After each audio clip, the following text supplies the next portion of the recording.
আরো 2 সপ্তাহ। এবার আগে ভাগেই গবাদি পশুতে কানায় কানায় পূর্ণ হাট। কোরবানির জন্য দরদাম করে পছন্দের পশু কিনছেন ক্রেতারা।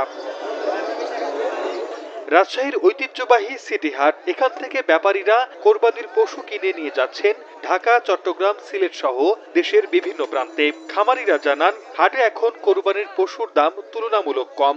আর ব্যাপারীরা বলছেন, গরুর দাম বেশি নিচ্ছেন খামারিরা। যে দামে কিনে আনছি তার থেকে কম দাম বলে 10,000 করে কম বলে। 1,80,000 যেখানে বিক্রি হয় সেখানে 100 গরু 150 বেচে যেতেছে আমাদেরকে। জমজমাট নওগাঁর মাতাজি হাটও 80,000 থেকে 1.5 লাখ টাকার মধ্যে বিক্রি হচ্ছে ছোট আকৃতির গরু। তবে মাঝারি আকৃতির ষাঁড় গরুর দাম কিছুটা বেশি বলছেন ক্রেতারা। খামারিদের দাবি, গোখাদ্যের দাম বাড়ায় এবার আসল তোলা নিয়ে হিমশিম খাচ্ছেন তারা। খাবারের দাম দিচ্ছে, গৃহস্থ সেরকম দাম পাচ্ছে না।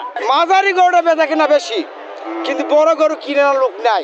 গতবারে যেটা কিনছি আমরা 1 লাখ দেয়, এবারে 90 কম লাগেছে। নওগাঁ প্রাণী সম্পদ অফিসের তথ্য মতে জেলায় এবছর প্রায় 8 লাখ পশু কোরবানির জন্য প্রস্তুত করা হয়েছে।